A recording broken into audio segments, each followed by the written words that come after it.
Assalamualaikum warahmatullahi wabarakatuh. Tolong bagi tahu sahabat-sahabat yang lain, kita nak mula dah insya-Allah.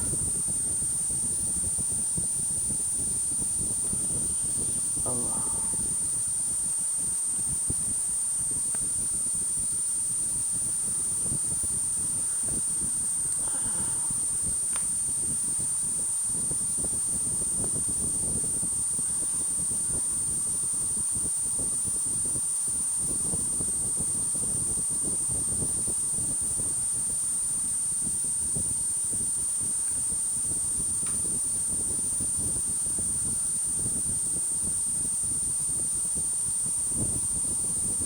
Kita ada orang dengar hari ni. Mana kita ini ni?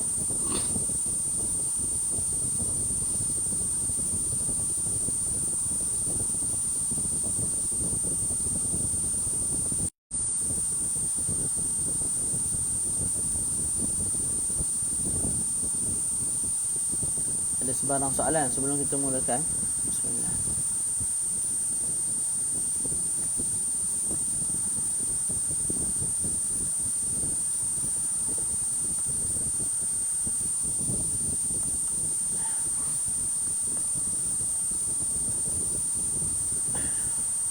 Ada sebarang soalan?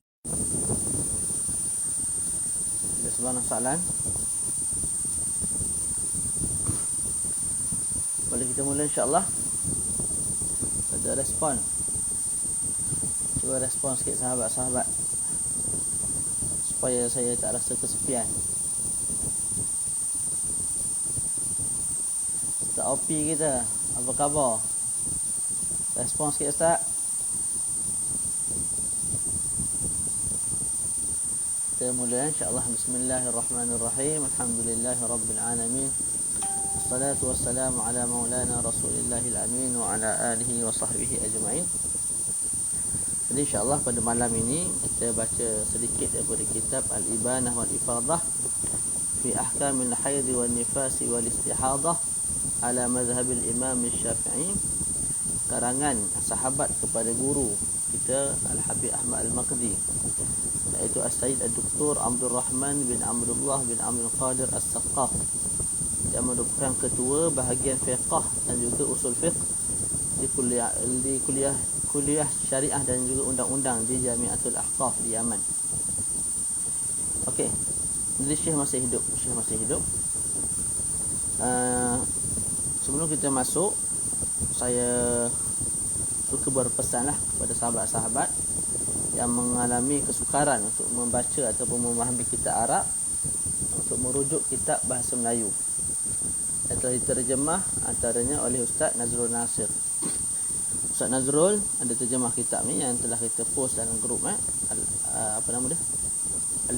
Al-Amdadul Fayyadah fi Tarjamati Al-Ibanah wal Ifadah. Boleh? Okey, kita baca insya-Allah.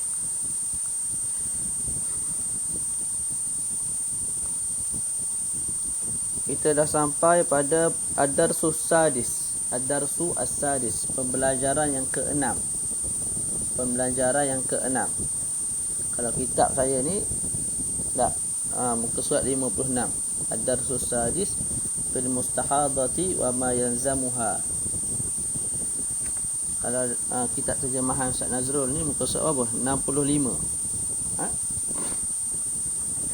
Okey, kita baca. Ad-Darsu Sadis fil Mustahadati wa ma yazamuha.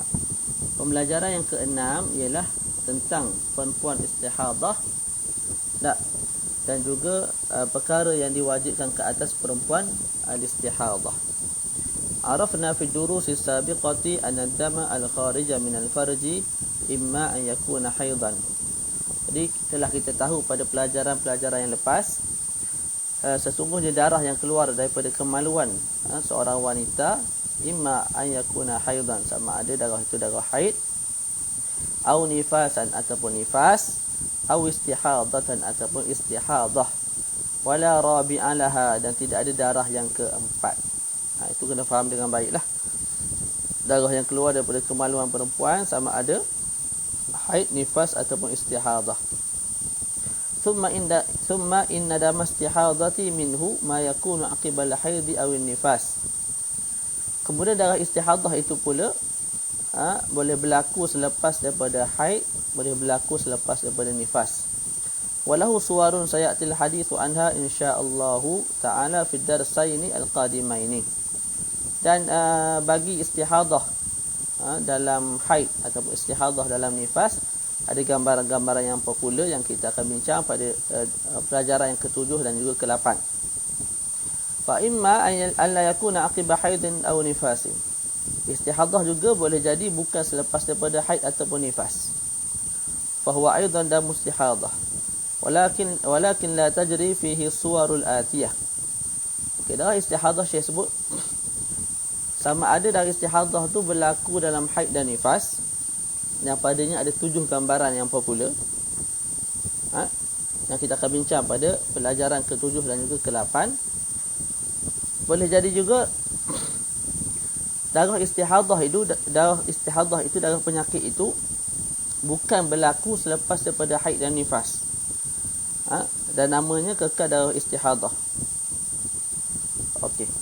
Wa dzalika ka'an ata qabla sinil haid, sebagaimana kita sebutlah, sebelum umur perempuan itu layak datang darah haid. Perempuan layak datang darah haid umur berapa? 9 tahun penuh. Dan dimaaf kalau kurang 15 hari 15 malam. Tak. Kalau sebelum tu lagi datang darah, umur 8 tahun, 7 tahun datang darah, walaupun sehari semalam, kita tidak hukum sebagai haid, tapi darah itu darah istihadah. Atau qabla tuhri 15 atau naqasa an yawmin wa laylah. Okey. Ataupun sebelum suci 15 hari 15 malam. Ataupun sebelum suci 15 hari 15 malam. Itu pun darah istihadah. Gambaran dia akan disebut nanti. Gambaran yang akan disebut nanti. Sebelum suci, maknanya perempuan tu datang haid. Tak. Nak datang haid pula, tengah tu ada istihadah. Dia datang haid sekali, lepas tu nak datang haid kali kedua, kat tengah tu ada istihadah. Untuk menyempurnakan suci 15 hari 15 malam itu akan disebut contoh nanti. Aw naqasa an yawmin wa lailah, ataupun darah tu kurang sehari semalam.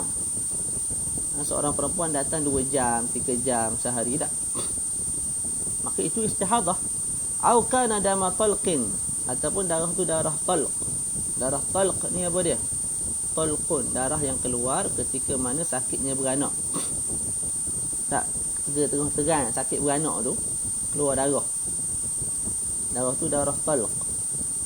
Ataupun sebelum beranak ada keluar darah dah ikut kemaluan perempuan. Itu darah talq. Walam nahkum bi annahu haid. Tapi dengan syarat kita tidak hukumkan darah tu sebagai haid. Kalau ingat sebelum ni kita bincang darah sebelum perempuan beranak. Sekarang ni tengah sakit ni. Bila tengah sakit, ketika dia meneran tu keluar darah. Darah tu darah talq. Sebelum dia meneran tu, ketika tengah rasa sakit tu, keluar juga darah. Okey, darah yang keluar sebelum dia meneran tu, ataupun sebelum keluar anak lah mudah-mudah, darah yang keluar daripada kemaluan perempuan sebelum terkeluarnya anak. Darah tu darah talqun. Darah talqun. Darah talq boleh kita hukum sebagai haid kalau bersambung dengan haid sebelum. Kalau sebelumnya tidak haid, sebelumnya suci, maka darah tu darah istihadah. Sebab tu Syekh sebut ataupun darah talq juga dihukum sebagai istihadah. Walam nahkum bi annahu haid, bila mana kita tidak hukumkan sebagai itu darah tu sebagai darah haid. Sebab kalau kita hukum sebagai darah haid, dia jadi darah haid lah. Boleh? Saya ulang balik. Jadi darah istihadah yang disebut dalam kitab kita ni, pertama darah yang berlaku dalam perbahasan haid dan juga nifas, iaitu selepas daripada haid dan juga nifas. Itu yang akan datang. Ada 7 gambaran popular bagi setiap satu lah. Kemudian darah yang keluar sebelum cukup umur 9 tahun penuh, ataupun sebelum cukup umur seorang perempuan tu boleh keluar darah haid. Okey. 2. Ataupun darah yang keluar untuk menyempurnakan tempoh suci 15 hari 15 malam, yang mana kita sebut saya akan bagi tahu contoh dia. Yang ketiga, darah yang keluar kurang sehari semalam, 2 jam, 3 jam, 5 minit, 10 minit keluar, mana tak keluar sampai 24 jam, tak, itu juga istihadah. Yang keempat ialah darah talq. Apa darah talq? Darah talq ialah darah yang keluar ketika hampir-hampir beranak dan sebelum keluar baby. Darah itu kita sebut sebelum ni pada pelajaran yang lepas. Kalau sebelum tu perempuan tu tengah haid, maknanya sekarang ni dia tengah haid beranak, tak, maka kita hukumlah haid. Sebelum keluar anak tu keluar darah, haid juga. Tapi kalau sebelum tu dia suci, maka suci dan dia beranak. Jadi darah yang keluar sebelum dia beranak juga suci. Darah tu kita panggil darah talqun. Darah talqun juga ialah darah istihadah. Boleh? Okey. Selesai kat situ. Tak perlu baca susul tak apa. Yang penting faham. Hukmu al-mustahadah, hukum orang yang istihadah. Haitsu hakamna bi anna ad-dama istihadatun aw damu fasadin fa innahu hadathun daim yanqudul wudu. Hukum perempuan yang istihadah, apakah hukumnya? Disebut bila mana kita hukumkan darah yang keluar itu ialah istihadah ataupun darah yang rosak, samalah tu, benda sama je. Istihadah dan mufasad benda yang sama. Maka saya sebut sesungguhnya istihadah itu ialah hadas yang da'i, yang berterusan, yang membatalkan wuduk. Jadi ingat perempuan ataupun kita lah suami, ingat kalau isteri tanya, keluar darah istihadah batal wuduk tak? Batal. Wala yamna'u shauma was-salah, dia tidak menghalang puasa dan juga sembahyang. Maknanya kena sembahyang, kena puasa walaupun keluar darah sebab istihadah. Fal mustahadatu, cara nak buat lagu mana? Fal mustahadatu, orang yang istihadah, taghsilud dam. Pertama dia pergi tandas. Lepas tu dia basuhkan darah, bersihkan darah yang ada pada kemaluan dia. Wa tarbitu ala mawdi'ih. Lepas tu dia ikat kemaluan dia tu dengan sesuatu, maknanya dia pakai pad. Lepas ni akan dirincikan. Wa tatawadda likulli fardin. Setiap kali dia nak sembahyang dia kena wuduk. Nak sembahyang zuhur kena wuduk, asar kena wuduk lain, maghrib kena wuduk lain. Tak, tu istihadah. Kalau kita sekali wuduk tak apa dah. Kalau tak batal kita boleh cover sampai 5 solat. Istihadah tak boleh. Ataupun silasul baul, silasul rih, orang yang ada penyakit tu lah. Setiap kali sembahyang mesti berwuduk. Waktu salli dan dia sembahyang. Ini secara ringkas. Lepas ni dia akan sebut secara perinci. Okey, wa dalilu ala dhalika hadis Aisyah radhiyallahu anha qalat ja'at Fatimah bintu Abi Hubash ila Nabi sallallahu alaihi wasallam wa qala. Dalil kepada apa yang telah kita sebut ialah hadis Siti Aisyah radhiyallahu anha, Ummuna Aisyah. Beliau berkata, telah datang Fatimah bintu Abi Hubash. Ni kalau ingat nama Fatimah bintu Abi Hubash daripada perbahasan awal kitab sampai ke sekarang. Banyak kisah yang berkait dengan haid nifas ni. Dia punya apa tu,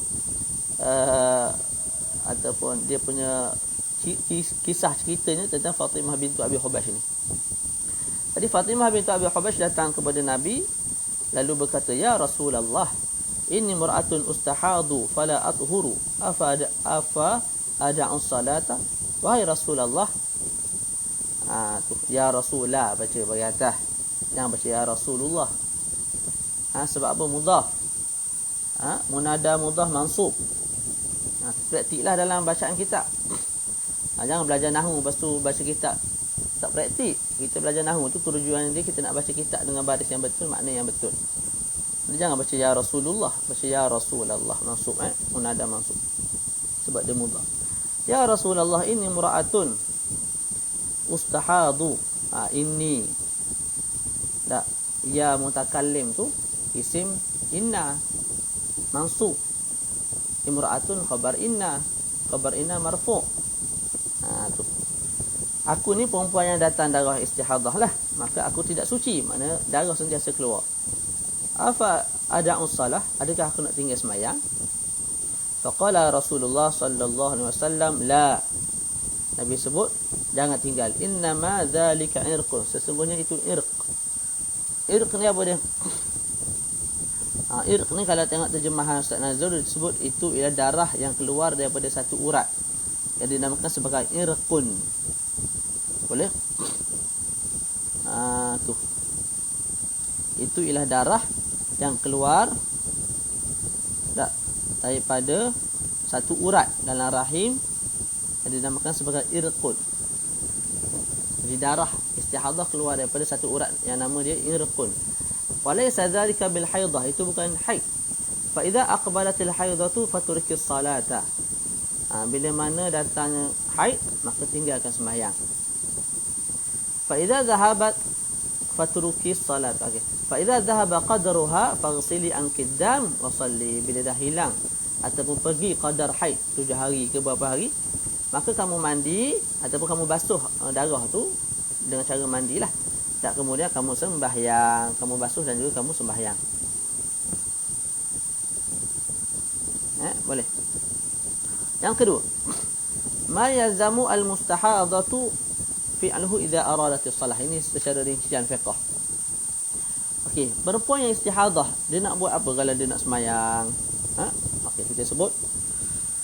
Pertama, antaghsila al-mustahadatu farjaha qabla al-wudu. Perempuan bila ada darah istihadah, cara dia nak buat lagu mana dia pergi tandas. Tak. Dia kena basuh kemaluan dia. Tak. Dengan air lah, basuh elok-elok sebelum dia berwuduk. Jadi basuh kemaluan dulu, bersih-bersih sebelum berwuduk. Yang kedua, thaniyan antahsyuwa farjaha wujuban binahwin qutnin. Maknanya dia kena masukkan sesuatu dalam kemaluan dia, seperti kapas. Tak. Jadi kemaluan dia masukkan sesuatu seperti kapas dalam kemaluan dia. Fadzalika daf'alin najis lin najas atau takhfifan lah. Tujuannya apa?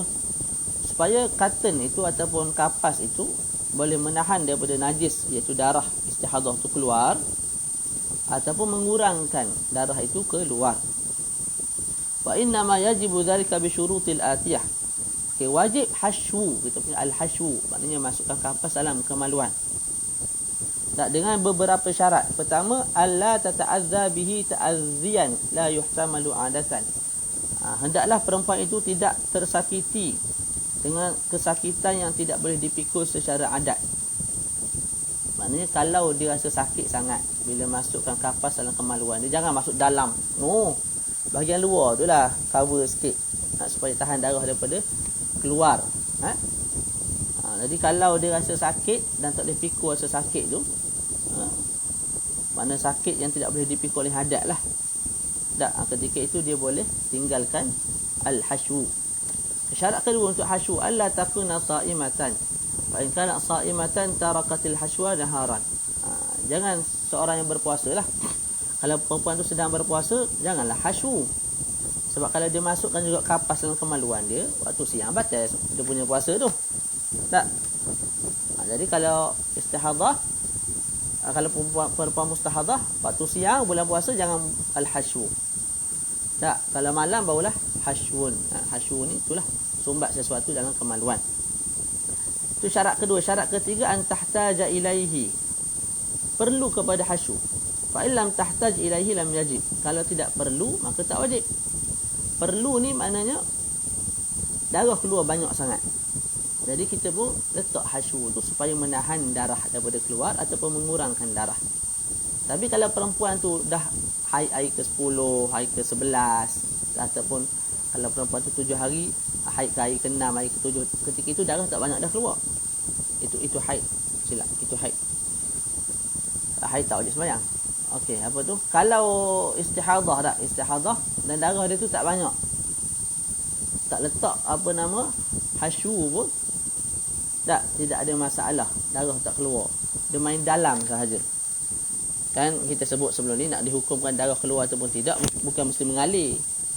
Tak, ni air mengalir lagu tu darah, bukan.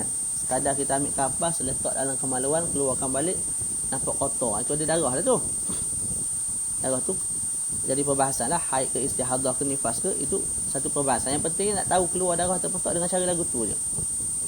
Jadi kalau perempuan tu darah hanya begitu sedikit, seperti yang saya sebut tu, maka tak perlulah nak letak sesuatu, sebab darah tak keluar pun ke bahagian zahir. Tapi kalau darah keluar banyak, barulah letak hasyu, supaya boleh meringankan darah itu, mengurangkan darah yang keluar, ataupun menahan terus daripada darah keluar. Okey, tu berapa syarat dah tu? Itu 3 syarat. Okey, boleh. Tadi cara pertama, perempuan tu pergi tandas, dia bersihkan kemaluan dia sebelum dia berwuduk. Lepas tu dia buat apa? Dia hashwu, al-hashwu, masukkan sesuatu dalam kemaluan dia, seperti kapas, kain dan sebagainya. Bila wajib untuk hashwun itu? Ada 3 syarat. Syarat pertama, jangan ia tersakiti dengan kesakitan yang tidak boleh dipikul oleh adat, oleh uruf. Yang kedua, dia tak puasa, dia bukan seorang yang sedang berpuasa. Yang ketiga, dia berhajat untuk hashwu. Kalau tidak berhajat, tak payahlah. Okay, salisan ni maknanya apa? Masing-masing ada kitab tak? Belilah kitab tapi mahal sikit kitab Kitab ni kecil je tapi mahal sikit, 20 lebih. Tak silap lah. Sebab cetakan Mesir tu. Mereka cetak di Mesir, mereka post ke Malaysia. Yang tahqiq kitab ni guru saya lah, Habib Ahmad Al-Makdi. Orang ni claim Syekh ni. Tak, memang saya belajar dengan dia lah. Memang belajar dengan Habib Ahmad, antara guru rapat jugalah. Cetakan yang keempat dah. Boleh. Jadi Habib Ahmad Al-Makdi dengan muallif pengarang kitab ni kawan lah. Habib Ahmad ni dah dekat 20 tahun dah di Mesir. Sebab boleh jadilah Yaman pun ada perang sebenarnya. Ni saya berhubung telefon guru saya, Syekh Yasir, guru Quran lah dekat Sungai Salan. Dulu saya mengulang Quran dalam 4-5 bulan. Sebenarnya di Yaman ni perang. Hadramaut selamatlah, tapi tempat-tempat lain tengah perang. Syekh sebut dalam sehari itu 1000 orang mati. Ya haula wala quwwata illa billah. Tapi tidak dihebohkan. Yang kita tahu Palestin. Kalau Palestin kita tahulah. Tapi kalau di Yaman tidak dihebohkan. Sebab tu Maulana Lutfi kan, kadang-kadang dia buat masuk raya ataupun masuk waktu-waktu tertentulah, dia buat kutipan untuk memberi sedikit bantuan kepada masyayikh di Yaman. Baru ni dapat dalam 18,000 RM. Jadi itu satu perkara yang baik lah. Ini bukan saya suruh antum bagi duit kat saya tak perlu duit. Saya tak payah, saya ada duit dah. Saya pun kerja okey lah. Maksud saya, kalau guru-guru kita yang lain yang susah, kita kenal budi dengan memberi apa yang kita ada. Itu yang kami belajar lah daripada sistem talaki ni. Dia bukan sistem talaki sebenarnya, hatta bukan talaki pun. Talaki ni apa? Ambil ilmu dengan cara berguru. Sekolah dekat sekolah biasa ni pun talaki juga. Cuma bila sebut talaki ni orang lebih faham pengajian dia mendalam, kulit ke kulit. Tapi sebenarnya apa yang kita belajar di universiti apa semua tu, talaki ilmu lah tu, mengambil ilmu daripada guru. Jadi itulah yang kami belajar ataupun yang kami tengok sikap para guru, ambil berat tentang guru. Terutama guru-guru kita yang tidak mampu. Tu kena tengok lah. Saya bukan suruh bagi duit kat saya salah faham pula. Saya tak perlu duit. Saya antara orang yang susah untuk terima duit atas alasan orang tu nak bantu saya. Saya 2-3 kali dah tolak. Orang kata, Ustaz nak bagi duit sikit, tak payahlah, bagi orang lain. Aku ada duit. Bagi hadiah mungkin, kitab berapa boleh saya terima, tapi duit tak payahlah. Setakat ni lah, setakat ada duit ni. Alhamdulillah. Tu. Jadi itu sikap. Macam kenal tak Ustaz Fazli? Malam ni santai-santai. Ustaz Fazli Yamani yang dulu IKIM, dia syarah Zubat, yang badan besar sikit, rahimahullah. Isteri 4 dia, alhamdulillah, tapi dah tak ada dah, meninggal. Dia setiap bulan dia hantar RM1,000 ke guru di Yaman, di Yaman, RM1,000. Tu jadi kita kena ada sikap tu. Guru kita lah, kalau kita belajar di jamiah universiti, ada guru yang rapat, yang kita banyak bagi manfaat kepada kita. Tak. Kadang-kadang kita belanja di makan, kadang-kadang tu, tapi ada guru yang betul-betul susah. Tak, betul-betul susah tu macam terkesan lah gaji macam ngaji madrasah ni 1,200. Kalau sekolah agama di Pahang ni 1,500 aspa, yang tu okey lagi lah. Walaupun kalau nak kata sikit boleh lah kata sikit. Ala kulli hal, kalau guru madrasah biasa ni lagilah 800, 900, 1,000. Tak, kalau pondok-pondok tak, ada pondok yang memang tak bayar guru. Ada bukan tak bayar, ada kalau ada duit lebih dia bayar. Kalau tak guru pun okey. Tak, jadi benda tu kita sebenarnya tak boleh harap ke orang lain. Kita tak boleh nak harap kepada masyarakat sangat.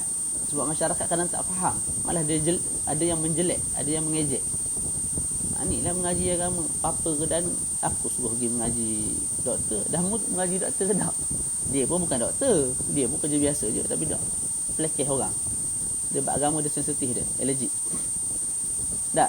Jangan harap orang lain, kita sendirilah. Kalau kita ada duit lebih sikit, kita sumbanglah pada guru-guru kita yang tak mampu. Boleh? Tu. Kau ada sampai ke sana ni. Tak ada kaitan aja. Daripada mana boleh pindah ke sana ni? Kita boleh bawa ke sana. Bacalah. Okey. Tu Yaman perang. Yaman perang. Allah musta'an. Okey, baca terus insya-Allah. Khair insya-Allah. Nombor 3. Okey. Salisan. Step nombor 3 yang perlu kita buat, an ta'siba ba'da zalika al-farja wa yajibu al-asbu bi syartain. Yang ketiga ialah kita ta'sib. Tadi kita panggil al-hashwu, sekarang ni at-ta'sibu. Apa dia ta'sib? Ta'sib ni pack. Bahasa mudah kita pack. Tadi kapas kita masuk dalam kemaluan. Tak, ini kita cover lagi kat luar tu dengan pack. Perempuan tahulah. Bahagian kemaluan tu letak pack. Zaman dulu adalah cara ikat dia. Sekarang ni tak ikat-ikat lah. Tampal kat apa tu, kita punya seluar dalam tu. Azakumullah. Lepas tu letak kat situ. Tu. Semua besar dah ni tak? Salisan an ta'siba ba'da dhalika al-farja wa yajibu al-asbu bi syaratain. Jadi selepas hashwu wajib juga ta'sib. Apa dia ta'sib? Tadilah yang saya terang tu. Okey. Wajib ta'sib dengan dua syarat. Pertama, an tahtaja ilaih. Perlu kepada ta'sib. Bi allam yanqati'id dam bil hashwi. Fa in qata'ad damu bil hashwi lam yajib. Sekira-kira darah tidak berhenti dengan hashwu. Makna perempuan tu masukkan kapas dalam kemaluan dia, darah masih keluar, darah banyak. Masalah contoh. Wajib dia hashwu. Cover pula dengan pad. Tapi kalau darah tak keluar dah, sebab ditahan oleh kapas yang dimasukkan dalam kemaluan, selesai. Tak perlu untuk di-ta'sib. Syarat yang kedua untuk dikatakan wajib al-asbu, an la tata'azza bihi ta'azziyan la yuhtamalu 'adatan. Fa in kana kadzalik lam yajib. Alla tata'azza bihi ta'azziyan la yuhtamalu 'adatan. Apa tu? Tidak disakiti dengan kesakitan yang tidak boleh dipikul secara adat. Kalau sakit maka apa dia? Tak perlulah ta'sib. Biasanya ta'sib ni tak sakit lah, sekadar letak di luar. Okey. Boleh. Jadi kalau tengok balik kesimpulan dia, tak habis lagi, dia ada 6 step. Ini baru step yang ketiga. Jadi mula-mula basuh kemaluan, lepas tu hashwu dengan syarat 3 syarat, lepas tu ta'sib dengan 2 syarat. Okey, lepas tu ada persoalan. Wa hal yakfi al-iqtisaru 'ala al-asbi? Adakah memadai semata-mata asab pakai pad? Pakai pad tapi tidak apa? Tu. Tidak hashwu. Sekadar pakai pad tapi tidak memasukkan kapas dalam kemaluan. Memadai tak? Dia pakai pad je. Perempuan ni ramai pakai pad je. Hashwu tu dia pun tak tahu benda apa. Tak? Memadai tak? Sekadar al-asbu. Maka Syekh sebut al-jawabu na'am. Yakfi al-iqtisaru 'ala al-asbi in mana'ad dam wa tamadahu ar-ramli. Benar, memadai kita buat pad sahaja, mana pakai pad sahaja, tak, kalau menghalang darah wa'tamadahu Ramli, ini pendapat Imam Ramli. Jadi kalau pakai pad boleh menghalang darah daripada berterabur pergi ke peha dan sebagainya, maka memadai. Tak perlu untuk hasyu, masukkan sesuatu dalam kemaluan. Boleh? Ala kulli ada khilaf lah. Imam Ramli sebut boleh dah. Yang keempat, rabi'an, cara yang keempat, an tatawadda' ba'da dukhuli waqti as-salah wa la yajuzu an tatawadda'a qabla dukhuli waqti as-salah li'annaha taharatu darurah. Yang keempat, hendaklah perempuan yang mustahadah itu berwuduk selepas masuk semayang, selepas masuk waktu semayang. Jadi nak semayang zuhur, mesti masuk waktu zuhur dulu, barulah dia berwuduk. Nak sembahyang asar, mesti lepas masuk waktu asar barulah dia berwuduk.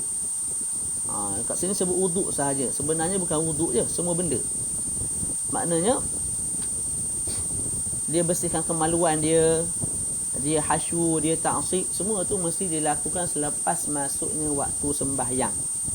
Lepas masuk sembahyang, waktu sembahyang, lepas azan, contoh dia sembahyang zuhur, lepas masuk je waktu zuhur, barulah dia buat step pertama, kedua, ketiga dan keempat, iaitu wuduk yang keempat. Jadi mereka tak boleh bersihkan kemaluan. Bersihkan kemaluan maksud saya untuk sembahyang lah. Nak bersihkan kemaluan untuk sembahyang, mesti lepas masuk waktu kamu bersihkan kemaluan, hasyu, ta'sib, itu kalau perlu, dan juga barulah berwuduk. Sebab apa tak boleh wuduk sebelum daripada masuk waktu? Sebab ini taharah darurah, taharah yang darurah, dia tidak mengangkat hadas.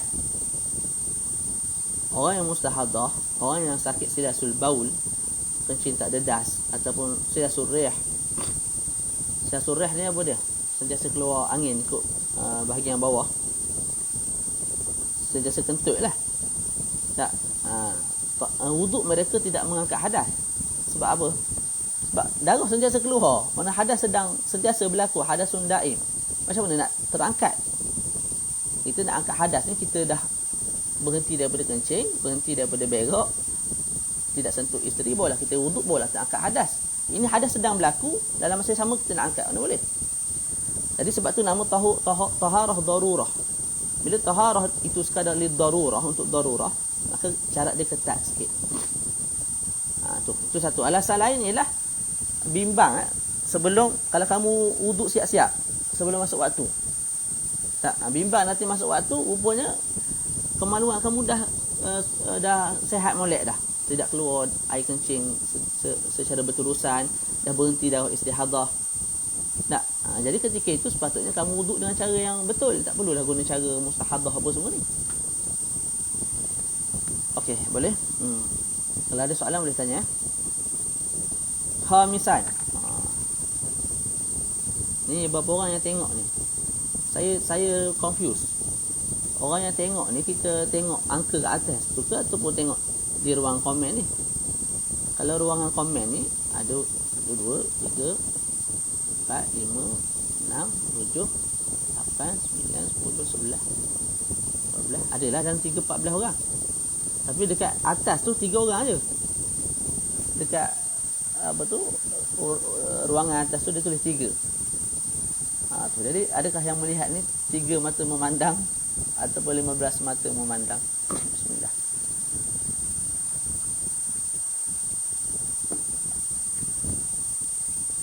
Tidak berbaca.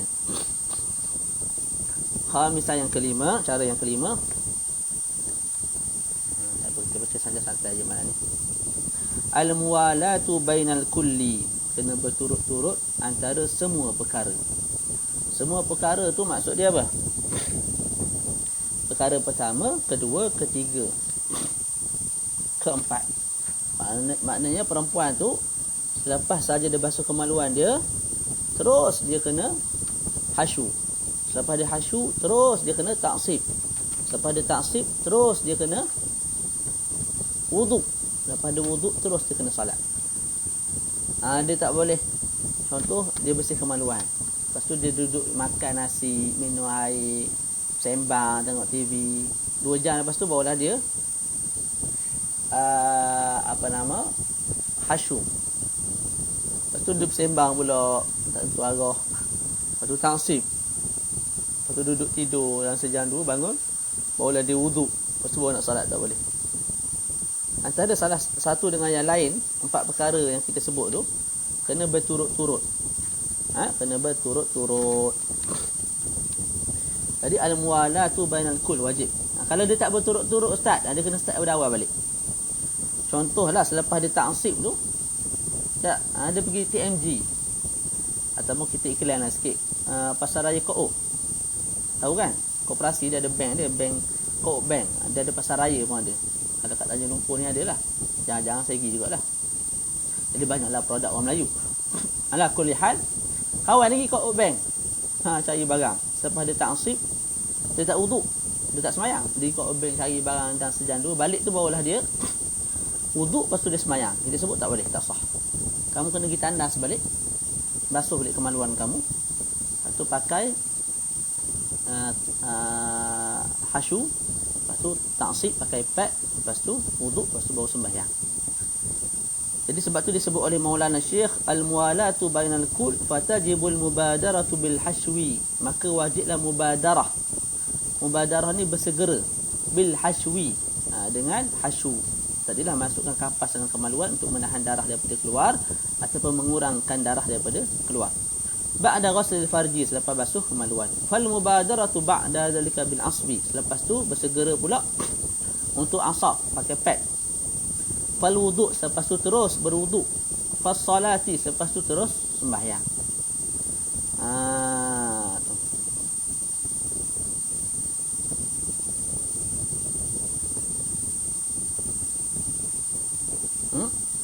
Boleh?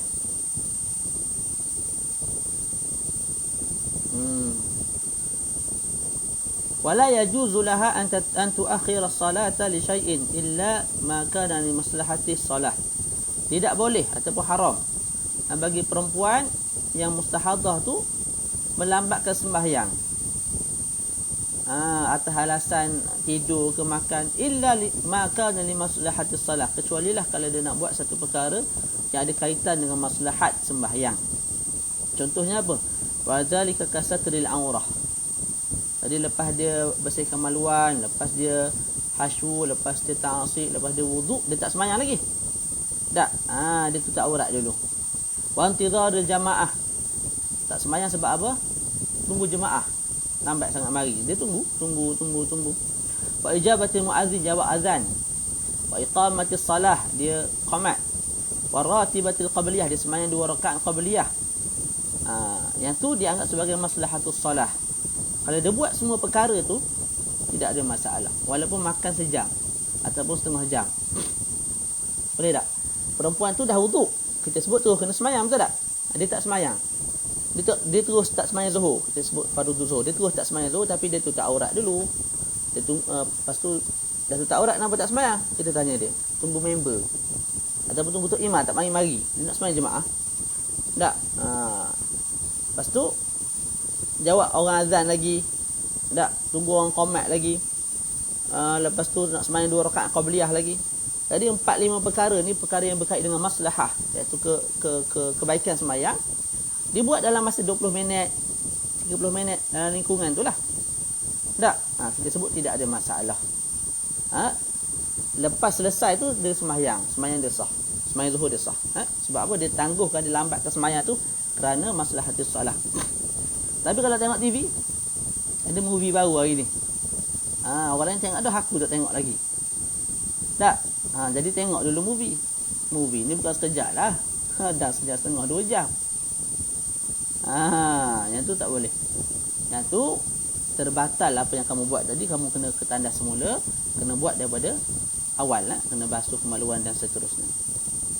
Okay, fa in akharat li ghairi maslahatis salah darra wa wajaba 'alaiha an tu'ida jami'a ma taqaddam.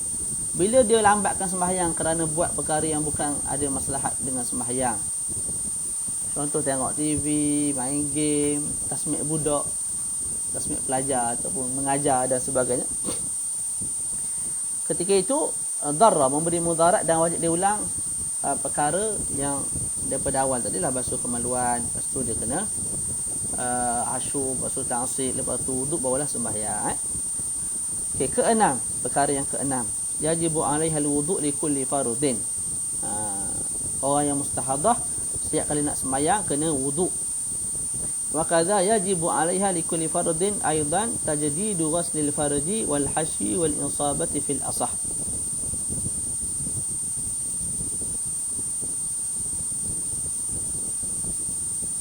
Begitu juga wajib ke atasnya bagi setiap sembahyang fardu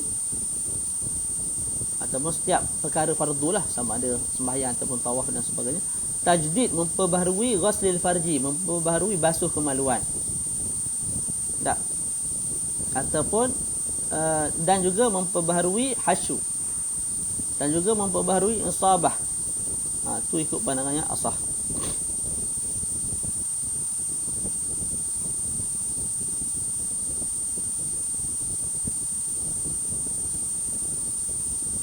Boleh?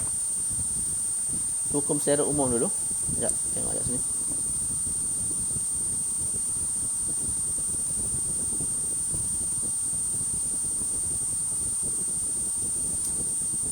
Okey. Ikut pandangan yang asah.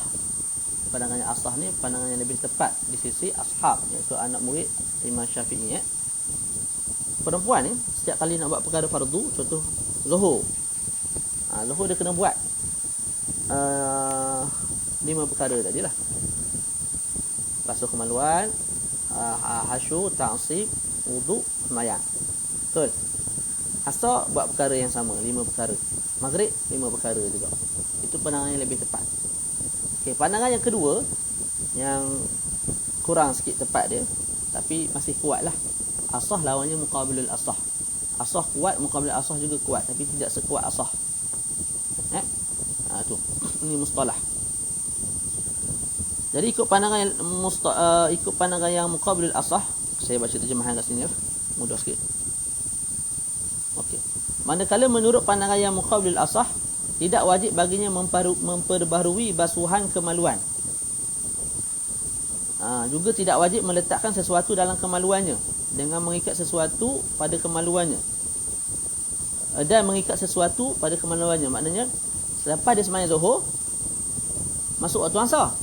Okay, waktu asar tu adakah dia kena ke tandas semula, basuh kemaluan dia, lepas tu masukkan hasyu yang lain, kapas yang lain, lepas tu dia ta'sib pakai pad yang lain. Ikut pandangan yang lebih tepat ya. Ikut pandangan yang kedua, tidak wajib. Kerana apa? Ini kerana tidak ada makna pada arahan membuang penghadang dan ikatan tersebut sedang perkara ini berada pada tempatnya dengan baik. Makna tidak ada makna lah kita nak suruh cabut ta'sib, nak cabut apa tu hasyu, sedangkan dia masih bersih ataupun masih menetap molek pada tempat dia, tak beralih. Boleh tak? Jadi boleh guna yang zuhur tadi je. Lepas tu masuk asar, ambil uduk tu semayang je, tak perlu pergi tukar basuh kemaluan, tak perlu. Sebab apa? Dia masih elok, pad tu masih berada pada tempat dia. Zaman sekarang ni memang melekat molek lah. Zaman dulu ni mungkin dia heruk sana heruk sini, sebab dulu tak canggih hari ni lah. Punca khilaf ini adalah jika tidak zahir darah pada bahagian tepi ikatan kemaluan, dan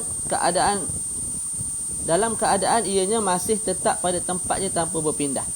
Khilaf berlaku selagi mana tidak zahir darah pada pad, maknanya pada tepi pad. Pad kan besar macam ni, manjang ni. Tepi pad tu kalau dah terzahir darah sampai boleh kena ke peha, ataupun dah berpindah, pad tu jatuh ke lagu mana, pindah daripada tempat asal dia, ketika itu tidak ada khilaf, memang kena memperbaharui basuh kemaluan, lepas tu pakai hasyu, lepas tu ta'sib, lepas tu solat, wuduk, lepas tu solat. Yang khilaf tu kalau dia molek, dia tidak berdarah sampai ke tepi, mana darah tidak tersebar sampai ke tepi pad, mana tepi kanan, tepi kiri, juga tidak berpindah daripada tempat dia. Yang tu ada khilaf. Wajib tak kita ulang setiap kali nak sembahyang ataupun tak? Khilaf kan? Yang lebih tepat kena ulang, yang pandangan kedua tak perlu ulang. Itu pun boleh kita buat taklid ikut pandangan tu. Okey. Jika darah itu telah tersebar lebih daripada tempatnya, maka wajib memperbaharui perkara-perkara yang kita sebutkan sebelum ini secara qat'i, mana secara tanpa khilaf. Dengan tidak ada khilaf. Ini kerana najisnya telah tersebar banyak dalam keadaan kita boleh untuk mengurangkannya. Jadi kalau darah tu sampai pad tu dah kotor betul, sampai tepi-tepi pad pun ada darah apa semua, yang tu memang wajib lah. Kita tandas, buang pad tu, basuh kemaluan balik, lepas tu pakai hasyum, pakai pad, wuduk dan sembahyang. Saya baca lagi. Berdasarkan daripada ta'lil, iaitu alasan tersebut, kita boleh simpulkan bahawa wajib memperbaharui semula segala perkara yang kita sebutkan itu ketika mana darah tersebut telah bercampur dengan sesuatu yang tidak dimaafkan baginya, bercampur dengan darah tersebut. Namun jika tidak tersebarnya darah tersebut, atau ia tersebar lalu bercampur dengan sesuatu yang dimaafkan dalam qadar yang sedikit, maka sekadar yang jelas di sini ia wajib baginya memperbaharui ikatannya pada setiap kali ingin menunaikan salat fardu, bukan menukarkan keseluruhan yang kita sebutkan sebelum ini. Tak ada masalah lah tu, boleh lebih kurang je. Boleh tak? Selesai kat situ. Ada soalan tak setakat ni? Kita baca sikit lagi habis lah. Kita habiskan dars yang ke-6 ni. Dars yang ke-7 kita simpan nanti. Ada soalan tak?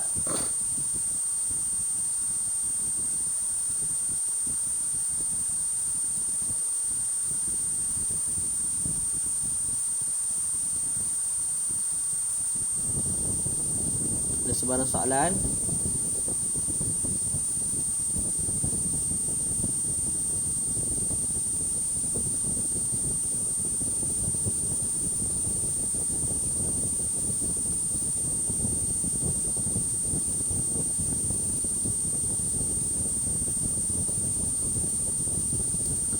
Komen saja tidak terzahir. Oh, letih lah internet.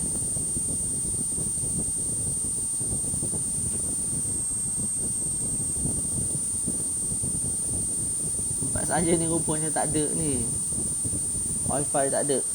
Jadi kalau beli wifi pun dalam sekadar berapa Mbps tu, dia tak boleh, wifi tak ada streaming je dia.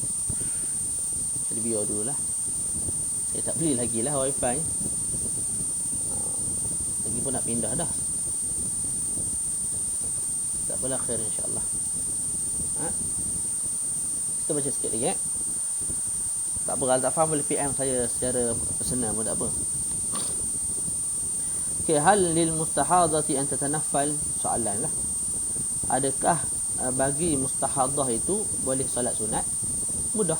Lil mustahadati an tatanaffal ma sya'at fil waqti wa ba'dah. Orang yang ataupun perempuan yang mustahadah boleh sembahyang sunat. Berapa rakaat yang dia suka boleh, dalam waktu ataupun selepas masuk ataupun selepas waktu. Jadi dia sembahyang Zuhur, lepas sembahyang Zuhur tu dia nak sembahyang sunat 1000 rakaat pun tak ada masalah. Ustaz, kena wuduk lah setiap kali nak sembahyang tak? Wuduk ialah setiap kali nak sembahyang fardu. Sembahyang sunat tak ada masalah. Dengan wuduk sembahyang fardu tu kamu boleh sembahyang sunat 2 rakaat, 4 rakaat, 8 rakaat, 10 rakaat, 1000 rakaat, tidak ada masalah. Sama ada dalam waktu zuhur ataupun selepas waktu zuhur, tidak ada isu. Hukmu khurujid dam ba'da al-asbi.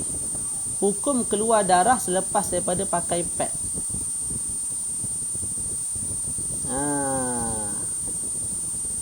Pad ni ikatan lah. Zaman dulu dia ada satu bentuk ikatan macam spender lagu tu. Hari ni kita panggil spender lah. Spender underwear. Spender ni bahasa orang jengka underwear ni bahasa orang Kuantan. Boleh. Jadi dia bahagian yang menutup bahagian tu lah, supaya tak tersebar darah tu. Jadi hukum khurujid dam ba'da al-asbi, hukum keluarnya darah selepas daripada ta'sib, selepas daripada pakai pad. La yadur, tidak ada masalah keluar darah selepas pakai pad. Illa kecualilah idza in kana bi sababi taqsirin fi syad. Kecualilah kalau ada taksir, kalau ada kecuaian ketika mana mengikat.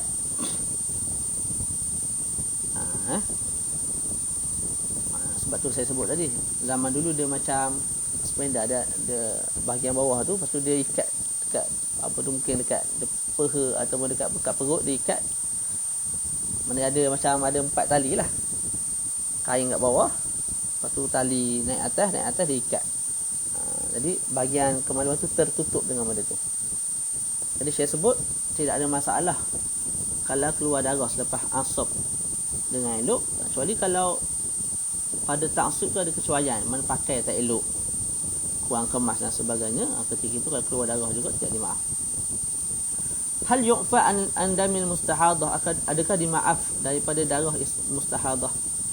Okey, darah perempuan mustahadah ni, kita sebut darah mustahadah sentiasa keluar. Jadi bila dia dah ambil air sembahyang, dia bila dah bersihkan kemaluan dia pakai hasyu, dia pakai taksib pula, pakai pad, lepas tu dia wuduk, lepas tu dia sembahyang. Tengah sembahyang tu boleh jadi darah tu keluar. Tak? Okey, bila darah keluar, darah tu najis. Bila darah tu najis, sembahyang sah ke tak? Bawa najis. Jadi saya sebut yu'fa an kathiri wa qalili dam istihadati indal allamati Ibn Hajar al-Makki. Dimaaf tentang dimaaf daripada sedikit ataupun banyak darah istihadah. Itu di sisi Imam Ibn Hajar. Ibn Hajar Haythami fiqh. Haythami itu ulama hadis. Haytha dengan ta itu ulama hadis. Hayta dengan ta itu ulama fiqh. Jadi Ibnu Hajar Al-Haytami sebut dimaaf, sama ada banyak ataupun sedikit dimaaf kalau darah itu darah istihadah. Makna dimaaf ialah dia itu najis tapi dimaaf, makna tak perlu basuh, sembahyang kamu sah aja. Bila kamu dah buat benda yang kita terang tadi dengan cara yang elok sempurna, keluar lagi darah, maaf. Awak lagu mana lagi? Wa yu'fa an qalilihi inda al-allamati Ramli al-Misri rahimahumullah. Tapi di sisi Imam Ramli dimaaf kalau sedikit, kalau banyak tidak dimaaf. Jadi nak ambil pandangan Imam Ibn Hajar, tidak ada masalah. Hukum qita'i dam mustahadah. Hukum kalau terputusnya darah istihadah. Idza tawadda'at al-mustahadatu thumma qata'a ad-damu ba'da. Sangkut. Okey. Jadi Zainab berwuduk. Selepas Zainab semula. Habis dah ni. Kalau Zainab berwuduk, kalau selepas Zainab berwuduk tu darah berhenti, ataupun darah berhenti ketika mana Zainab sedang berwuduk untuk sembahyang, ataupun darah berhenti ketika mana Zainab sedang solat. Okey. Soalan dia, puas tukar, sekejap main SD, sekejap tuan wow, sekejap main SD, sekejap tuan wow. Dah main sangkut lagu ni. Aduh, letih. Allahumma salli ala Muhammad. Bismillah dah, bismillah.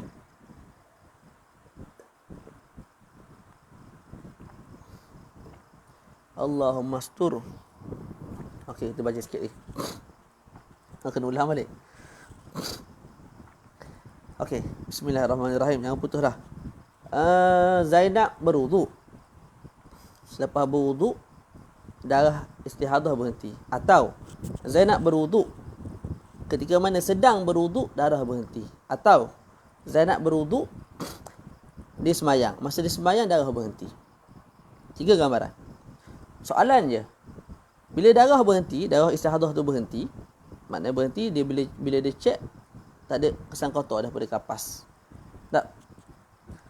Soalan dia, wajib tak dia ulang balik wuduk dan juga perkara-perkara lain yang bersama-sama dengan wuduk, makna taksib apa semua tu, kalau darah tu kembali datang?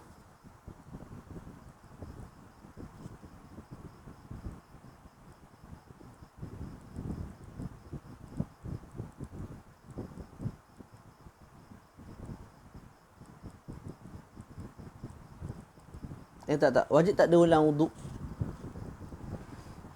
Jawapannya tidak. Jawapannya tengok keadaan. Fa in wasi azamanun qita'. Kalau waktu berhenti darah tu panjang, sekira-kira muat untuk waktu wuduk dan juga sembahyang, ketika itu wajib ulang wuduk. Zainab berwuduk, lepas dia berwuduk tu tak keluar darah 10 minit, tak keluar darah. Okay, 10 minit tu muat tak untuk kita letakkan sembahyang dalam 10 minit tu dan juga wuduk? Muat lah. Contoh wuduk 2 minit, sembahyang 4 minit, baru 6 minit. Lepas tu waktu dia tak keluar darah 10 minit. Tak. Ketika itu kita sebut wajib bagi si Zainab ni ulang wuduk, lepas tu baru sembahyang. Tak boleh sembahyang dengan wuduk tadi, tak boleh. Kena ulang wuduk, lepas tu baru sembahyang. Boleh? Tapi kalau waktu yang tak keluar darah tu sekejap je, Zainab berwuduk, lepas wuduk berhenti darah, berhenti dalam 4 minit, lepas tu datang balik darah, 4 minit tu muat tak untuk kita letak sembahyang zuhur 4 rakaat dan juga bersuci? Tak muat. Tak muat. Sebab zuhur 4 minit, bersuci contoh 2 minit, 6 minit. Dia tak keluar darah, tak, hanya 4 minit, jadi tak muat lah. Ketika itu kita sebut tak perlu ulang wuduk. Kamu terus boleh sembahyang dengan wuduk tadi. Saya ulang. Zainab berwuduk, selepas wuduk berhenti darah, ataupun berhenti darah ketika mana sedang solat, ataupun berhenti darah ketika mana sedang wuduk. Okey. Berhenti darah tu berapa lama? Kalau lama, sekira-kira muat untuk diletakkan sembahyang dan juga wuduk, contohnya 10 minit. 10 minit tu muat untuk diletakkan dalamnya wuduk 2 minit, sembahyang 4 minit. Maka ketika itu si Zainab ni wajib ulang wuduk lain, wuduk baru, lepas tu baru boleh sembahyang. Tapi kalau berhenti tu sekejap sangat, contoh 4 minit, 3 minit, yang mana 3-4 minit tu tak muat untuk diletakkan dalamnya wuduk dan juga sembahyang, ketika itu Zainab boleh sembahyang terus dengan wuduk dia yang awal tadi tu. Tak perlu ulang wuduk. Yang terakhir untuk hari ni, wahal laha an tusalliya ba'da inqita'id dam idza i'tadat inqita'ad dam wa 'audah. Allah Rabbi.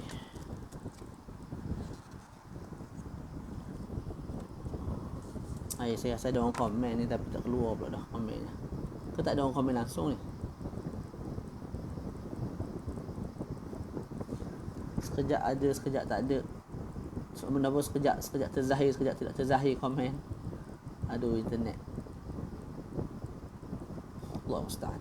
Yang terakhir, wahal laha an tusalliya ba'da inqita'id dam idza i'tadat inqita'ad dam wa 'audah. Okey, wahal laha, adakah boleh baginya seorang perempuan mustahadah tu untuk sembahyang selepas terputusnya darah? Tak. Bila mana menjadi kebiasaan bagi dia, bila terputus darah, darah tu akan kembali balik. Maknanya contoh kita sebut Ruqayyah. Ruqayyah ni mustahadah. Sebelum ni ada sebelum ni dia mustahadah, lepas tu darah berhenti, lepas tu datang darah tu balik. Contohlah bulan 1 berlaku begitu. Mustahadah, lepas tu berhenti darah, lepas tu datang balik. Dalam tempoh berhenti tu dalam 4 minit, lepas tu datang balik. Tak. Bulan kedua mustahadah lagi, berlaku perkara yang sama. Mustahadah, lepas tu berhenti 4 minit, datang balik darah. Tak. Bulan ketiga pun sama, bulan keempat pun sama. Jadi soalan dia, apa soalan dia? Boleh tak perempuan tu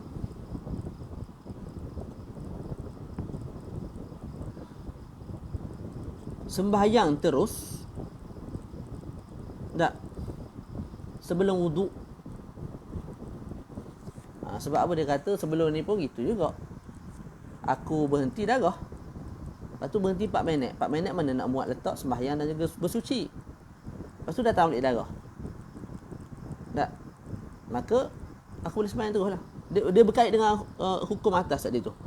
Atas tadi kita sebut apa dia? Kita sebut kalau berhenti tu muat untuk solat dan juga bersuci, dia kena wuduk baru. Kalau tidak muat, maka dia terus boleh sembahyang. Jadi sekarang ni dia dah biasa begitu. Sebulan-bulan sebelum ni begitu, berhenti, lepas tu berhenti dalam 4 minit, tak muat nak letak sembahyang dengan wuduk tu. Jadi bila dah biasa berlaku, boleh tak bila hari ni, bulan ni berlaku, dengan semata-mata darah berhenti, dia nak sembahyang juga, tak nak tunggu berhenti tu 4 minit ke 10 minit ke. Kalau berhenti 4 minit, terus boleh sembahyang tanpa wuduk baru. Kalau berhenti 10 minit, kena wuduk baru boleh semayang. Dia tak nak buat lagu tu, dia terus nak semayang, boleh ke tak? Berdasarkan tajribah sebelum. Al-jawabu annaha laha an tashra'a fi shalah idza i'tadat 'auda dam an qurbin. Dia boleh.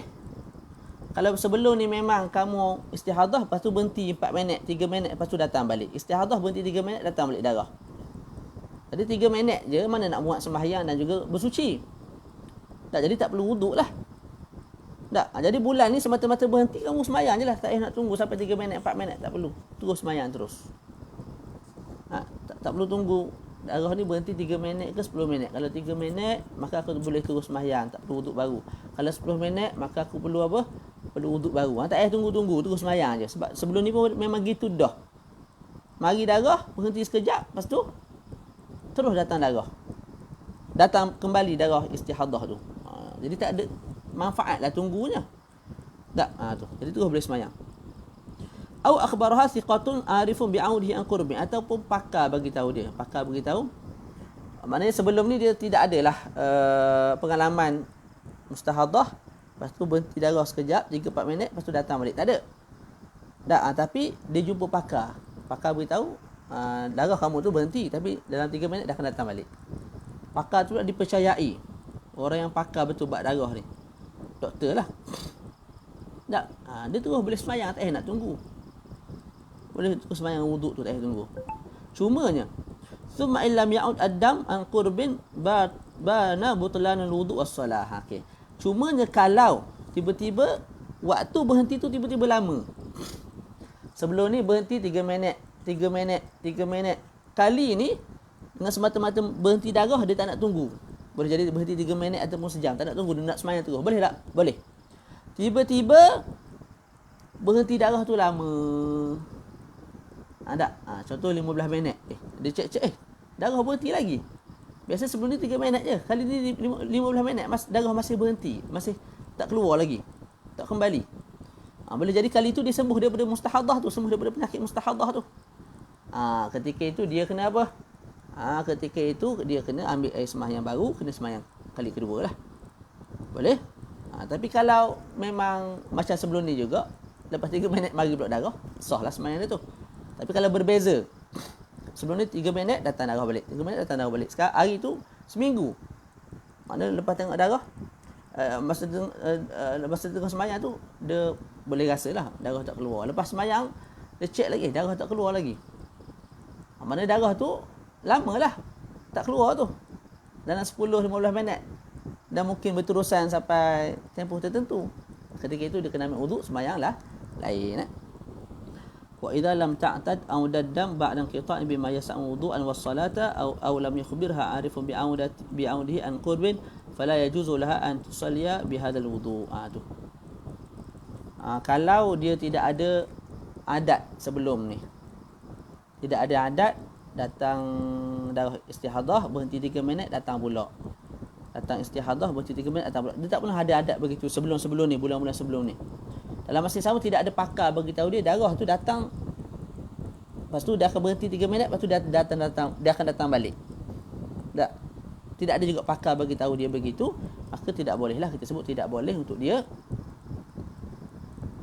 sembahyang dengan wuduk itu.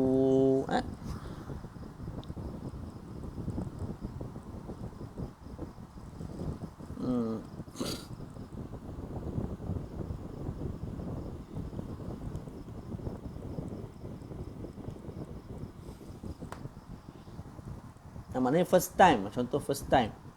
Contohnya first time dia datang darah istihadah, lepas tu berhenti. Okey, semata-mata berhenti darah tu. Tak, dia boleh tak sembahyang? Tak boleh lagi. Dia tak boleh sembahyang lagi. Dia kena tunggu sekejap. Tiba-tiba berhenti 4 minit. Okey, terus boleh sembahyang dengan wuduk yang sama. Tiba-tiba berhenti agak lama. Agak lama tu maknanya muat tempoh tu untuk solat dan juga untuk wuduk. Maka kita sebut apa? Kena ambil wuduk lain, wuduk. Kena ambil wuduk lain, solat. Lepas tu solat balik. Maknanya kena ambil wuduk lain, lepas tu solat. Kena ambil wuduk lain, lepas tu solat. Ni kena tenung lama sikit ni. Ulang kaji kita ni ataupun kitab Ustaz Nazrul tu tenung lama sikit, dia faham lah insya-Allah. Ilmu tu begitu ya ikhwan. Ya hababi fillah. Ilmu tu begitu. Kena sabar, banyak sabar. Ilmu yang kita belajar ni semua ilmu kulit ni. Bahasa yang dalam-dalam. Ulama-ulama kita bincang, kritik sana, kritik sini, rak sana, rak sini. Tu kita tak masuk lagi perbahasan yang tu. Jadi yang ringan ni kita kena sabarlah sebelum kita jumpa yang berat tu. Boleh? Itu nasihat sajalah. Takut ada yang cemuh belajar tak faham. Letih. Sabar. Macam saya sebut, kefahaman datang ma'al ayyam wal layali. Bila berlalunya malam-malam dan siang-siang. Maknanya makan masa. Itu kena letak. Bila kita mengajar agama, kita kena letak dalam minda kita begitu. Ilmu agama dia tak akan mari sedebu. Quran pun gitu. Jom kita menghafaz Quran selama sebulan. Hafaz Quran selama sebulan. Selepas hafaz lupa semua sekali. Tu program. Lepas tu masuklah, ramai masuk. Bayar 2,000, 3,000 untuk masuk program. La haula wala quwwata illa billah. Nah, siapa dia buat saya tak tahulah. Anak kuliah tu program yang tak baik. Tak ada benda yang cepat ya ikhwan. Kita tengok pemain bola sepak, Ronaldo ke CR7. Kita tengok pakar Datuk Ali Shukri, kaya-kaya. Datin Diva Vida. Kita tengok pelakon-pelakon yang kaya-kaya, YouTuber yang kaya-kaya. Ni tengok hal dunia. Ada kaya terus. Ke makan 10 tahun, 15 tahun baru senang. Itu dunia. Kalau kita akhirat sama, lebih kurang gitulah. Mana boleh tiba-tiba belajar pakar, faham semua benda? Tak. Makan masa. Quran makan masa, hadis makan masa, nahwu makan masa, fiqh semua makan masa. Jadi sabar. Kita tak boleh sabar macam ulama dulu. Tapi janganlah kita tak boleh sabar langsung seperti mana kita ni macam budak kecil. Kena banyak bersabar, tenang, tak faham baca tak faham, tak boleh tinggalkan dulu. InsyaAllah nanti bila murajaah balik dengan ustaz tu ataupun belajar kali kedua haid dengan ustaz lain, tak, kefahaman tu bercambah. Begitu, itu pesanan tu. Kena ingat sampai bila-bila. Belajar agama ni tak ada sabar, tak adalah. Pergi Mesir, musim panas nak mampus. Musim sejuk, syok tidur. Musim luruh ataupun musim bunga, bapak cantiknya, takkan aku nak pergi kelas, baik aku pergi melancong. Musim luruh debu banyak, takkan nak pergi keluar, nanti batuk apa semua, duduk rumah. Tak sabar untuk rasa panas sikit, tak sabar untuk rasa sejuk sikit, tak sabar untuk terima habuk lekat kat badan, tak sabar untuk keluar duit. Tambang bas naik 5 sen je, riuh. Dah kamu sebelum naik tambang tu ada pergi kelas. Tak, kena sabar, kena berkorban lah. Naik tak naik ke apa semua kena berkorban untuk kelas. Sebab tu diceritakan Syekh Hasan Hitu, saya ada share dalam grup. Bila dia duduk di Mesir, ya Allah, duit dia ada berapa sen je. Ni ulama dulu, masya-Allah. Syekh Hasan Hitu ada lagi, Syekh Ramadan Buti dah meninggal. Syekh Hasan Hitu ketika itu buat PhD ke lagu mana, tapi Syekh Ramadan Buti pun ada kat Mesir. Dia tak ada duit langsung nak makan minum ni. Dia pun cadang nak pergi jumpa Syekh Ramadan Al-Buti. Tak. Tapi dia fikir, duit aku ni kalau aku buat tambang, lepas pergi je ni. Lepas untuk aku buat tambang pergi rumah Syekh Ramadan Buti, nak balik semula tak ada duit. Jadi dia batalkan tujuan dia untuk pergi rumah Syekh Ramadan Buti untuk pinjam duit. Dia duduk dalam rumah. Lepas tu mari ada orang ketuk pintu. Syekh Ramadan Buti mari. Ni Syekhnul Kibar, orang taklah jaga. Tak, Allah Rabbi. Ulama-ulama ni memang taklah jagalah. Kita ni tak ulama sebab tu. Lok-lak. Kita tak mendakwa, kita ulama malu nak mendakwa kita ni ulama lah. Jadi itu kesabaran ulama dulu. Mereka korbankan segala benda untuk agama. Sebab tu kita boleh hari ni faham agama dengan baik. Semua benda dah ada. Kitab, PDF-nya apa semua benda dah ada. Tinggal nak baca je. Tu. Jadi bab belajar ni memang kena sabar sikit. Kalau kita sabar, makan masa, makin tumbuh, makin naik. Orang lain dia sama dengan kita, sama cerdik, ataupun dia cerdik sikit, ataupun dia bodoh daripada kita. Ikutlah lagu mana cerita pun. Dia cerdik sikit, kita bodoh, ataupun sebaliknya, ataupun sama level IQ. tak sabar. Dan 2 tahun rasa cemoh aku, malas mengaji. Hidup susah mengaji agama, duit pun tak dapat. Dak orang lain tengok rumah besar, kereta besar, sebut segala jenis benda besar. Tak, ni mengaji agama, balik-balik jadi ustaz, gaji 1,500. Lepas tu orang pandang lekeh. Kita fikir cara lagu tu jam, memang tak ke mana. Memang tak ke mana. Jadi kita pun berhenti juga. 2 tahun malas ikut cara jalan lain. Duduk berceramah depan cermin, dan nampak kemas sikit berceramah, orang jemput sana jemput sini. Sebelum sampai masa akhir sekali reka hukum hakam. Tak tahu hukum, reka hukum hakam, malu bila dah popular. Boleh tak? Jadi kena sabar, kena banyak berdoa dan sebagainya. Boleh? Tu penutup lah tu. InsyaAllah khair. InsyaAllah nanti kita akan sambung hari esok lah tak? Hari esok kata ada aral, InsyaAllah kita sambung pelajaran yang ke-7.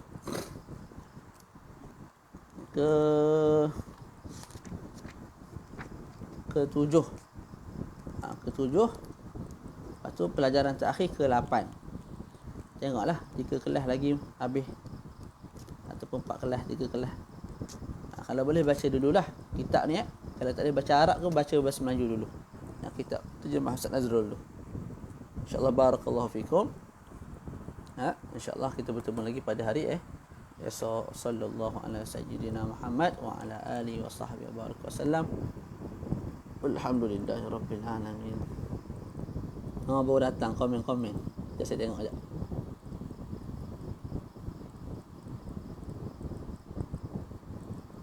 Macam mana Ustaz?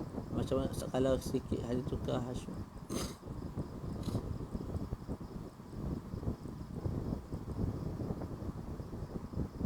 Apa tu? Macam mana Ustaz tadi kalau sikit hanya tukar hasyu je? Tak faham soalan. Tak faham soalan Ustaz Syamil. Soalan apa tu? Macam mana Ustaz tadi kalau sikit hanya tukar hasyu je?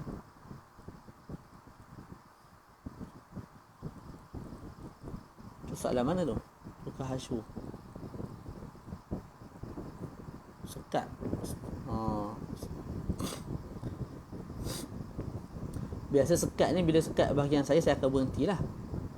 Bila dia kembali tu baru saya mengajar balik. Jadi bahagian sekat tu faham tak? Bahagian sekat tu memang tak faham sebab tak ada. Mana antara sekat dengan tak sekat tu okey tak? Yang dekat nota kaki. Nota kaki sebab apa?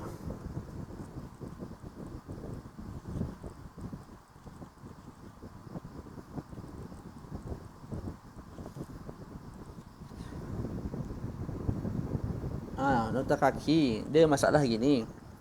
Saya ulang balik sikit lah. Zainab, dia sembahyang zuhur, dia kena buat apa? Basuh kemaluan, lepas tu pakai hasyu, lepas tu pakai ta'sib, lepas tu kena wuduk, lepas tu sembahyang. Masuk asar. Okey, adakah dia wajib buat semua ni balik? Mana kena kita tandas, kena basuh kemaluan semula, lepas tu kena pakai hasyu, mana letak kapas yang baru dalam kemaluan, lepas tu kena pakai pad yang baru, lepas tu wuduk baru sembahyang. Saya sebut pandangan yang tepat, ya, betul. Maknanya bersih ke pad tu bersih ke, hasyu tu bersih ke, kotor ke, apa lagu mana cerita sekalipun, kena ulang balik. Dia kena tukar. Kalau najis lah, kalau kotor hasyu tu kena tukar. Kalau tak kotor, tak ada najis, buat apa tukar, tak ada faedah tukar. Okay, tapi pandangan yang muqabil asah, pandangan kedua, sebut tidak wajib perbaharui. Maknanya bila kamu sembahyang asar, kamu tak perlu nak buat balik. Tak perlu tak perlu ketandas balik, basuh kemaluan, lepas tu hasyu, lepas tu pakai pad, tak perlu. Lepas tu nak buat apa? Wuduk sahaja, lepas tu terus sembahyang. Tak perlu tu selagi mana apa? Selagi mana darah tidak terzahir pada bahagian tepi pad, tak mana sampai berpindah sampai kena ke bahagian peha. Tak. Bahagian celah kangkang tu lah, bahagian yang dekat kemaluan tu. Lepas tu tidak berpindah, mana pad tu tidak berpindah. Contoh kalau pad tu sampai ke belakang dah, ataupun ke depan dah lari daripada tempat asal dia.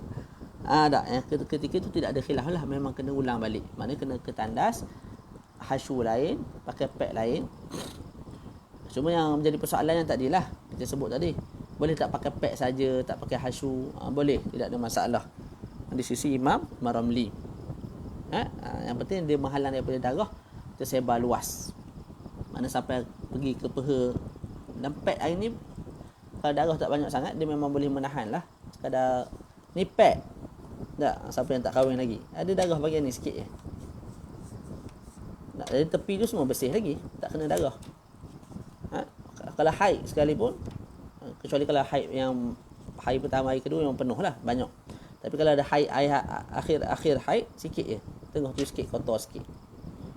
Kalau mustahadah ni pun rasanya tak tahulah, di atas orang rasanya taklah terlalu teruk darah tu keluar. Itu. Lepas tu kalau tengok bawah tu sikit, saya sebut apa? Saya sebut kan tadi kita sebut darah istihadah ni dimaaf. Tak? Banyak ataupun sikit. Banyak ataupun sikit. Jadi kalau perempuan tu pakai pad, darah banyak ustaz, dimaaf lah darah banyak. Lepas tu nak tukar, tak payah tukar sebab dimaaf. Terus sembahyang lah. Terus sembahyang asar. Mana kamu wuduk kena lah, wuduk memang kena setiap kali sembahyang. Wuduk tu sembahyang asar, tak payah tukar lah pad tu. Ustaz, darah kan dimaaf. Kita sebut tadi. Ikut pandangan siapa dia tadi, dimaaf. Ibn Hajar, sikit banyak dimaaf. Lepas tu yang disebut kena tukar juga tu, kalau darah tu dah ke tepi, sampai berterabur habis bahagian kemaluan tu, maknanya dah tersebar ke tempat lain, yang tu wajib tukar lah. Tapi kalau sekadar dekat pad tu lagi, tak tersebar ke tempat lain, banyak ke sikit dimaaf. Kita sebut dah tadi, kalau darah tu darah istihadah. Memang kita bincang dari istihadah lah. Sebab tu wajib sembahyang, tak wajib sembahyang tu. Sebab tu wajib sembahyang. Kalau haid memang tak wajib sembahyang dah. Boleh tak? Okey, wallahu alam. Okey. Macam mana periksa ni? Stang, faham dua orang mutasufi. Permulaan yang baik. Jangan berhenti sampai situ. Siapa-siapa mutasufi ke, tak mutasufi ke, kalau tak mengaji supaya lah. Lepas tu kena usaha lagi, belajar lagi. Sampai kita mati kita belajar insya-Allah. Niat, kena azam, kena niat begitu. Yang datang daripada hati yang betul-betul ikhlas. Allah Ta'ala pemudahkan. Kadang-kadang kita banyak halangan ni, kita pun niat pun tak ada. Kehendak nak mengaji pun tak ada. Lepas tu macam mana Allah Ta'ala nak bantu? Biar kehendak tu ada, Allah Ta'ala akan bagi jalan. Tak banyak pun Allah Ta'ala bagi masa sehari-hari tu untuk mengaji. Boleh? Jadi stam tu okey ke tak okey ke, jangan, tak ada isu lah. Tak ada isu. Kena berusaha lagi untuk kemajuan ataupun kecemerlangan di masa-masa akan datang. Okay, cukup sekadar tu. Wassallallahu ala sayyidina Muhammad wa ala alihi wa sahbihi wa baraka wasallam. Alhamdulillahi rabbil alamin. Assalamualaikum warahmatullahi wabarakatuh.